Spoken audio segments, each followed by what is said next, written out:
Vamos trazer para discussão esse assunto. Ô, Ju, me explica uma coisa. No teu feeling, na tua visão, o Trump vai ser candidato? Vai. E ganha? Ganha. Me explica por quê. Nesse momento, eu acredito que o Ron DeSantis ele esteja bastante chateado, né, com esses ataques à pré-candidatura de Trump, porque se não for Trump pelos republicanos, vai ser DeSantis. Só que nos principais estados americanos, o Trump já aparece como vencedor. A população americana está muito satisfeita com o desempenho de Joe Biden e os democratas têm um desafio muito grande nas mãos porque eles não têm uma outra pessoa para concorrer no lugar de Biden. Só que a população americana já percebe que Biden está muito idoso.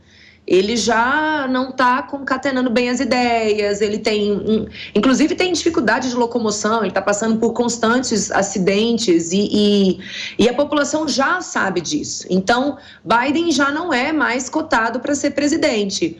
Mas na falta de uma outra pessoa forte dos democratas, a Kamala Harris, por exemplo, eu converso com algumas pessoas nos Estados Unidos que a classificam como louca, então eu também não acho que ela conseguiria se colocar como com essa sucessora natural para essa disputa neste ano, né? Então, sim, eu acho que Trump consegue vencer essas limitações e sim, eu acho que ele vence a eleição nos Estados Unidos. E a Taylor Swift, hein, Palumbo? Eu acho que eu concordo com a Júlia. Eu acho que... Você quer... Não, pelo amor de Deus. Não, você sabe. Não fala não fala do isso aí, não, que pesquisa. Que não o PP vai falar que tá apaixonado de novo, igual ele fez ontem aí, deu uma bola fora aí logo no final do programa, né, PP? O que aconteceu? Eu tô por fora. Tá por fora? Conta pra ele, PP. Peraí, só um minuto. Peraí. Senta aqui, vamos fofocar. Esse bafão, querido, o que aconteceu? Só isso aqui, ó. Mas foi uma piada, meu coração tá tomado já. Por quem? Não posso falar. No finalzinho do programa, né, uma cantora famosa falou assim... Só um minuto, querido, porque todos precisam estar sintonizados através do rádio para ouvir esta fofoca no final do programa. 11 horas e 42 minutos, para você que sintonizou agora na programação da Jovem Pan. A gente estava aqui tentando entender o que aconteceu no programa ontem, é isso? O Felipe não quer explicar, mas eu vou explicar. Conta rapidamente. No final do programa, uma cantora famosa aqui do Brasil, ele falou que ela só não se apaixona por ele porque não conhece. Mas para quem conhece o PP, sabe que ele é um grande flertador, né, PP? Que isso? Acho assim, cara. Eu acho que ele pode explicar melhor isso aí. Não. Você tá ficando vermelho, PP? Fica parecendo um pimentão, hein, PP? Eu tô apaixonado, Paulinho. Sério? E aqui a gente sabe por quê, mas a gente não pode falar, né? Não, nem fala. Não vamos falar, claro que não vamos falar. Sério. Muito apaixonado, por sinal. Vamos voltar a falar de Donald Trump, por favor.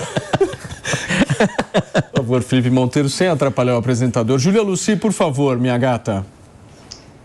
Nessa linha mesmo, né, que o Trump ele tá tendo a sua popularidade crescente, né, cada vez mais ele ganha mais apoio, porque o desempenho da economia americana tá bem aquém do que os americanos estão acostumados, inclusive a própria manutenção da taxa de juros mais elevada nos Estados Unidos traz uma repercussão profunda no desempenho econômico, mas se a gente observar, existe, mais uma vez, né, considerando o pêndulo das democracias, você tem um movimento para a esquerda, depois um movimento para a direita, a gente já começa a observar o pêndulo das eleições caminhando para a direita, né?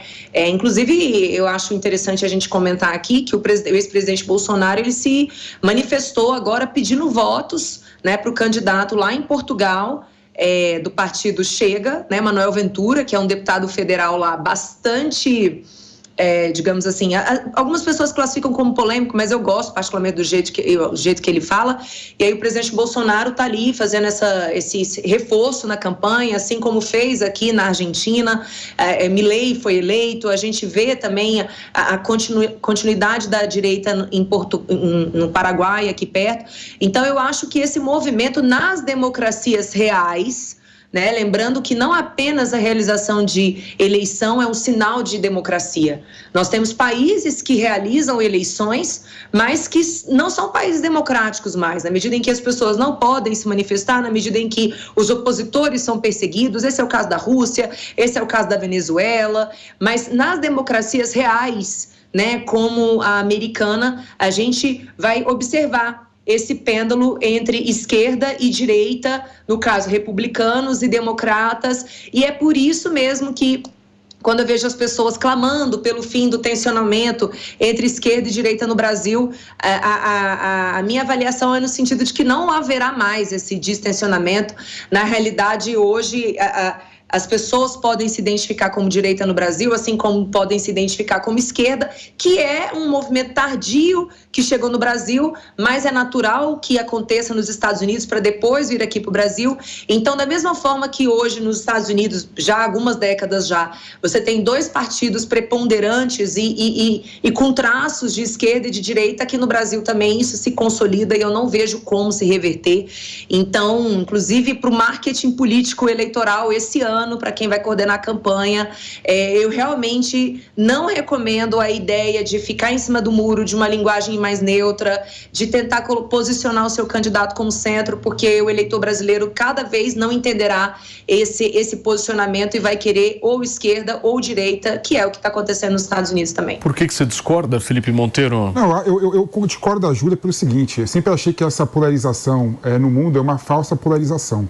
Você vê, por exemplo, no caso da Argentina. No caso da Argentina, tinham 3 candidaturas. Tinha a direita, tinha a esquerda, que era o kirchnerismo e o peronismo, e quem ganhou foi a terceira via, que conseguiu romper a bolha, né? Foi o Milei, que tem pautas de comportamento de esquerda e tem pautas econômicas de direita. Ou seja, uma terceira via rompeu, né, a bolha e conseguiu ganhar as eleições.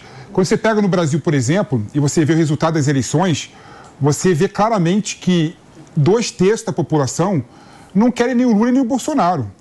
Infelizmente, esses 2/3 não conseguiram identificar um candidato diferente para romper a bolha. Então eu acho que essa polarização que a gente quer colocar no Brasil e no mundo é uma falsa polarização. E o Trump nos Estados Unidos, claro, ele tensiona mesmo naturalmente, porque o Trump ele tem um discurso muito mais aguerrido de direita, então ele leva o Partido Republicano para um espectro da direita muito diferente de outros republicanos, né? E o Biden, por ser a antítese do Trump, apesar de ser mais moderado no Partido Democrata, mas por ter ganhado as eleições do Trump, ele leva a polarização também de forma diferente. Você sabe que agora no final do ano, se eu não me engano foi depois do dia 28 ou 29 de dezembro, eu vi um estudo de uma consultoria, se eu não estou enganado, a Eurásia, que fez uma análise bem minuciosa de todas as pesquisas eleitorais das principais capitais brasileiras, de todas, na realidade, as capitais brasileiras. E a consultoria diz o seguinte: segundo as pesquisas, se você analisar um cenário geral, a maior probabilidade é a da continuidade nesse ano, nas eleições municipais, segundo o que constam nessas pesquisas eleitorais que estão dando prefeitos com, sei lá, 40%, 50%, como, por exemplo, é o caso do Eduardo Paes, do Rio de Janeiro, como é o caso do Davi Almeida, em Manaus. Tem vários São Paulo que várias figuras. São Paulo tá um pouco, mas assim, se você analisar essas cidades como um todo, a maior perspectiva é a da continuidade, o que traduz, talvez, um poder forte da máquina, que já foi subestimada no passado. Sim. E tem um ponto interessante a respeito disso também, Paulinho, que ilustra muito bem isso, é como tem estado em alta a questão do apoio do governo federal, a questão do apoio do ex-presidente Jair Bolsonaro para os candidatos aqui de São Paulo, por exemplo. Nós estávamos falando ontem, né, Palumbo, a respeito da declaração de apoio do Bolsonaro, por exemplo, ao Ricardo Nunes e como isso está mexendo no cenário eleitoral, com a saída do Ricardo Salles, enfim. A respeito dos Estados Unidos, só tem um outro ponto aí, fugindo um pouco dessa questão da polarização, que me chama muita atenção. É a questão da fragilização das instituições naquela que é a maior democracia, o maior modelo de democracia que nós temos no mundo ocidental.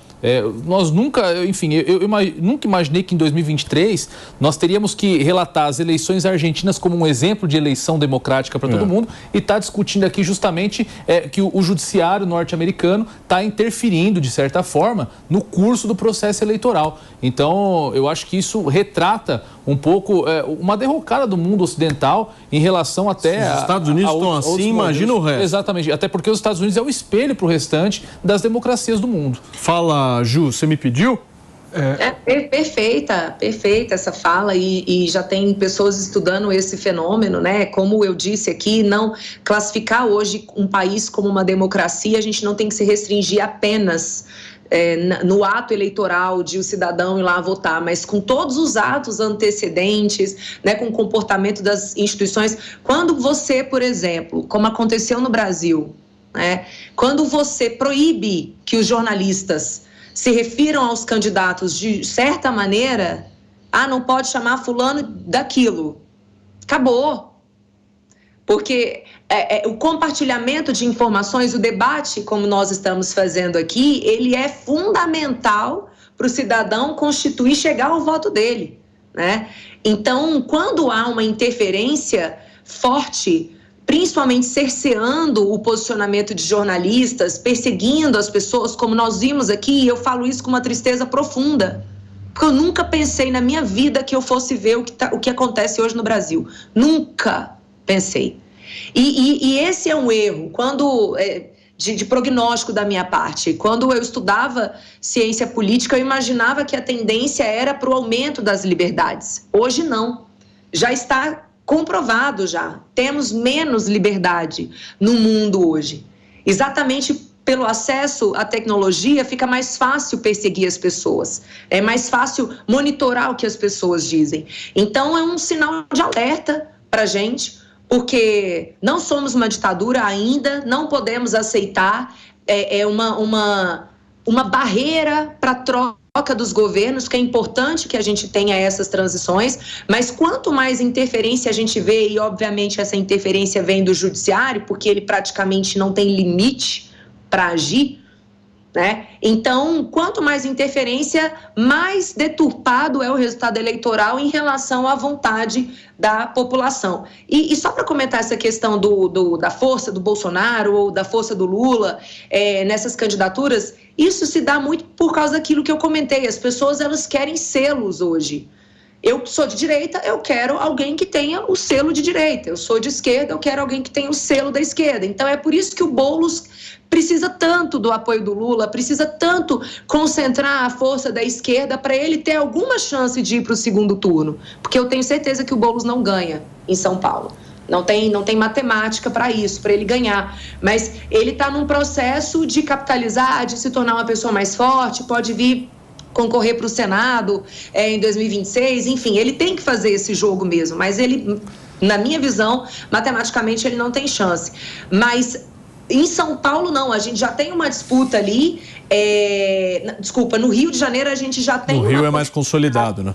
De alterar o resultado. A gente tem o delegado Ramagem, que hoje é deputado federal, ele é do PL, e ele já iniciou a disputa nessa pré-candidatura dele com o selo do Bolsonaro. Por isso ele já está em segundo nas intenções de voto, certo? Então, a depender do selo que for agregado, aí a pessoa tem condições para o segundo turno. Mas, do contrário, se permanecer na neutralidade, que eu, como uma pessoa de marketing político, não recomendo mesmo, realmente a máquina ela vai preponderar mais. Muito bem, gente.